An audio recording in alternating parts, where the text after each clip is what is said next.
Dans cette salle pour l'inauguration de la salle Gilbert Lafut.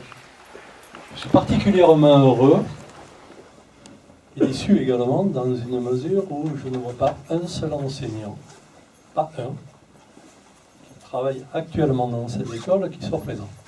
Pourtant certains ont travaillé avec Gilbert. J'avoue que je suis particulièrement déçu. Alors il y a 2 ans, Gilbert nous quittait. 3 ans, ça passe vite. Il nous quittait et on va inaugurer cette salle évidemment en tant qu'enseignant et directeur de l'école. Il a occupé évidemment beaucoup d'autres fonctions. Il a été conseiller municipal avec M. Blum. Il a été président pendant de nombreuses années du Cercle républicain.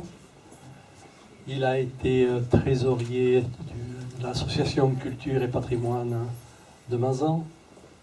Il a été trésorier de l'ASCREN, l'association sportive et culturelle de l'éducation nationale. Mais ici, je vais parler de lui en tant qu'instit et directeur d'école. Alors, Gilbert, excusez-moi si je suis un peu ému, puisque chaque fois que je parle de lui, j'ai des tas de souvenirs qui me reviennent à l'idée. Et c'est difficile parfois d'arriver à masquer son émotion. Il a débuté enseignant en 1956 à Sarian. Puis, 2 ans après, il est parti faire son service militaire en Algérie, où ça a duré 3 ans. Et il est venu en 1961 à l'école de Mazan, où il a pris la direction. Et moi, je suis arrivé en 1964 à Mazan. J'arrivais de Nice, je ne connaissais ni Mazan. Si, j'avais entendu parler de Mazan dans la presse parce qu'il y avait eu un meurtre peu de temps auparavant. Mais c'était la seule chose que je connaissais de Mazan. Je suis arrivé ici, dans un village absolument inconnu, etc. Et je suis allé voir le directeur. Et il faut dire que j'ai été accueilli par Gilbert comme si c'était un grand frère. Il s'est occupé de tout, il m'a fait connaître les gens, il a trouvé l'hôtel où je pouvais aller manger, dormir. Le soir, quand on travaillait, c'est une période absolument inoubliable dans mon esprit, où après la classe, bon, j'étais seul, je n'étais pas encore marié, je préparais mes tableaux, je corrigeais, et après avoir mangé au restaurant, je retournais à l'école, et là, dans la classe du directeur, de Gilbert, eh bien, nous faisions la belote. Il y avait Gilbert, il y avait Bébert, le frère de l'épouse de Gilbert, il y avait Sourdon, Gilbert Sourdon, et moi-même. Et voilà, et c'était des soirées absolument formidables qui se poursuivaient jusqu'à 10h, 11h du soir. Maryse nous apportait parfois les petits bonbons, les caramels qu'il aimait particulièrement. Et je dois dire que cette période de ma vie, en tant qu'enseignant, a été certainement la plus agréable. Pourtant, nous étions dans une école qui n'avait absolument rien de comparable avec celle-ci. Il y avait 3 classes, nous avions une cour minuscule, parce qu'à l'époque, les filles et les garçons n'étaient pas ensemble. Il y avait l'école de filles, et Madame Bourgeois qui en était directrice, et l'école de garçons. Dans l'école de garçons, il y avait Pierre Vivicorsi qui est présent, et Gilbert et moi-même. Donc il y avait une cour minuscule, et ben, il vivait dans cette cour, ça allait très bien. Ici, paraît-il, celle-là est insuffisante en dimension, mais enfin bon, à l'époque, on se marchait pratiquement dessus, néanmoins, on s'est régalé là. Je ne parle pas de ma classe, qui était une ancienne cantine, qui était tout en long, et où j'étais obligé de fermer les volets, parce que les élèves, le tableau était entre les 2 fenêtres, et les élèves n'y voyaient pas, étant donné qu'ils étaient à contre-jour. Donc, malgré le plafond qui laissait tomber de temps en temps de petites plaques de plâtre, les murs qu'on cachait étant avec des dessins, on s'est régalé. On s'est régalé, Et je vous dis, ce sont des souvenirs merveilleux que je garde de lui. Ensuite, nous sommes venus ici, il n'y avait que 6 classes. Et à ce moment-là, on avait regroupé les filles et les garçons ici. Et Gilbert a continué à être aussi passionné par son travail. Je disais l'autre fois, vous savez, lorsqu'il est décédé, il a voulu qu'on parte de l'école pour aller au cimetière. Il y en a beaucoup qui partent de l'église pour aller au cimetière. Eh bien, je disais, l'école, pour lui, c'était son église. Voilà, exactement. Les enfants, tout le travail qu'il faisait dans le périscolaire, il n'y avait pas d'intervenant à l'époque. Mais que ce soit à NUSEP, où il travaillait, Pierre également, moi également. Mais lui, passer en plus de ça, c'est jeudi après-midi, et puis après, les mercredis après-midi, avec les enfants, qu'il présentait du cinéma, qu'il occupait, etc. Tout ça, évidemment, bénévolement. Bénévolement. Il était vraiment attaché à sa fonction d'instit et de directeur d'école. Pour lui, c'est ce qui comptait le plus. Il était d'une fidélité extrême, fidèle à ses idées d'abord, et fidèle à ses amis. Et c'est pour ça que je pense que vraiment, il mérite tout à fait qu'on se souvienne de lui, parce que vous savez, les personnes passent et on les oublie rapidement, mais il a été tellement, investi dans son travail d'enseignant, je pense qu'il est tout à fait mérité qu'on fasse une salle qui porte son nom. Voilà, je n'en dirai pas plus. Vous comprenez que c'est quand même émouvant pour moi, qu'il ait connu au moins aussi longtemps que Pierre Vivi-Corsi, qui était même enseignant avant que j'arrive et qui est resté jusqu'à un moment où il a pris la retraite en 1991. Voilà, sachez qu'il a bien marqué et il a donné une image plus que positive des enseignants et de l'école publique laïque. Voilà, merci à vous tous.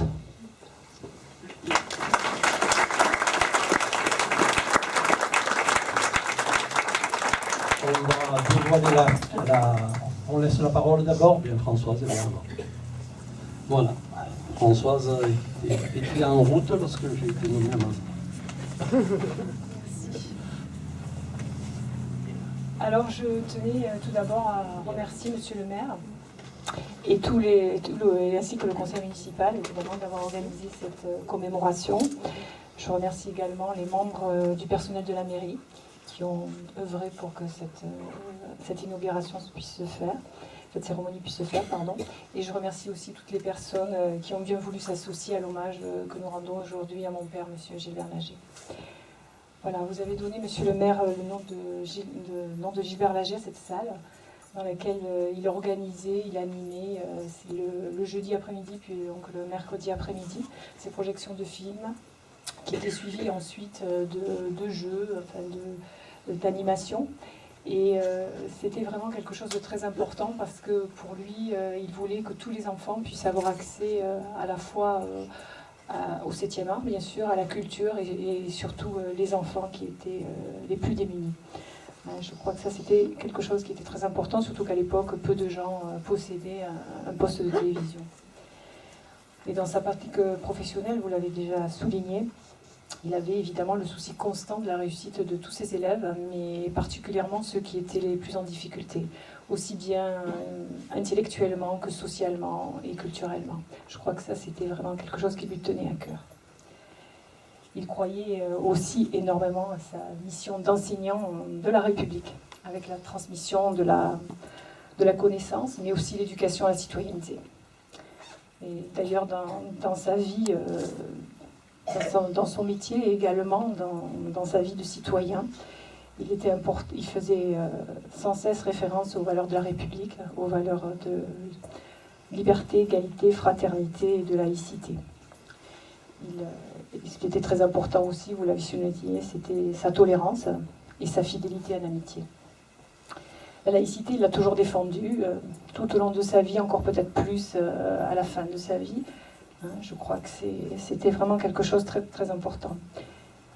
il aimait cette citation de Gambetta qui disait « Nous ne sommes pas les ennemis de la religion, nous sommes au contraire les serviteurs de la liberté de conscience, respectueux de toutes les opinions religieuses et philosophiques. » Je crois que ça a été vraiment quelque chose de très important.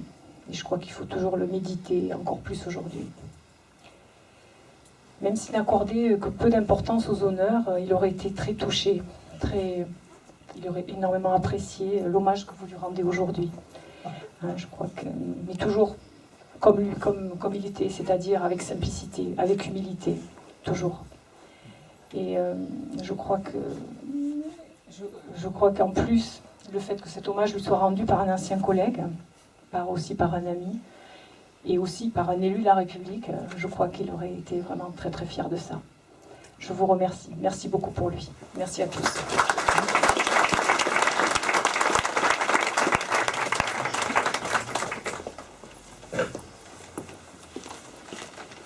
Ceux qui ne le connaissent pas, c'est le fils Françoise, c'est l'aîné, et le cadet. Voilà, la parole au papa. Voilà, je n'étais pas en route, mais je vais arriver après. Bonjour à tous. Donc à mon tour de remercier l'ami et le collègue, M. Navello, M. le maire, la municipalité, vous tous ici présents, merci à Mazin. Mon père, ça a été dit, n'était pas quelqu'un qui cherchait les honneurs, il était plutôt du genre à les refuser. Toutefois, le beau cadeau que vous lui faites aujourd'hui, il aurait accepté, il en aurait été énormément touché. Cette salle, qui portera désormais son nom, fait écho à ce qu'était mon père. Quelqu'un qui se dépensait sans compter pour son école, pour les enfants de Mazan, pour tous les enfants de Mazan. C'était aussi très certainement un des derniers hussards noirs de la République, viscéralement attaché à son école, cette école laïque, gratuite, ouverte à tous et pour tous. Avec lui, tous les cléricalismes s'arrêtaient net au portail de l'école. Et s'il fallait pour cela déplaire, eh bien il déplaisait, quoi qu'il lui en coûtât. Comme il nous disait souvent, les chiens aboient, la caravane passe. Et pourtant, qu'on soit d'accord ou pas d'accord avec lui, il saluait tout le monde. Parce que pour lui, on devait toujours le respect à la personne, quelles que soient ses idées. C'était aussi ça, mon père. C'était tout ça, mon père. Merci encore à tous.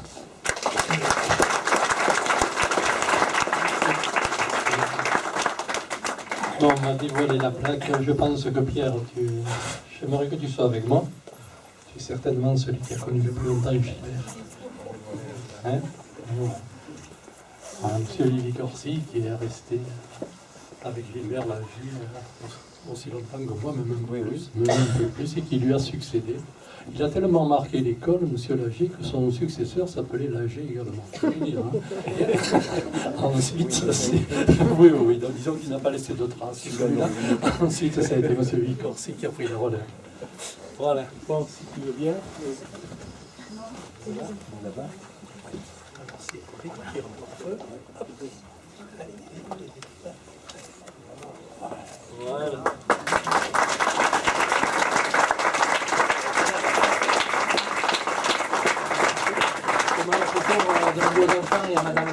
Voilà, oui, la famille, là, ils vont y venir. Marie, ça se dit venir, et les deux enfants. Merci. Voilà. Pas du tout. Elle est belle, elle est très bien. Et le patache le nom. Voilà.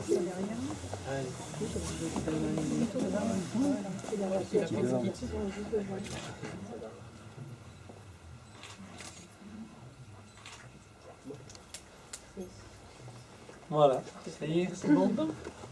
C'est bon? Merci. Voilà.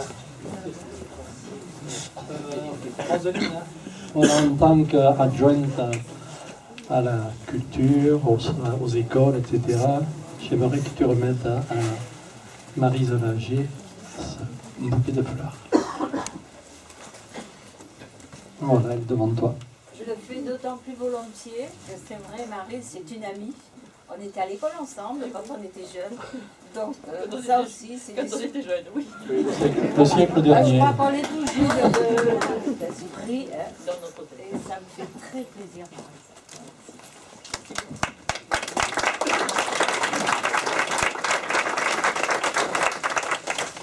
Voilà, et si vous voulez maintenant vous approcher pour le verre de l'amitié. Et encore merci d'être venus aussi nombreux. Merci.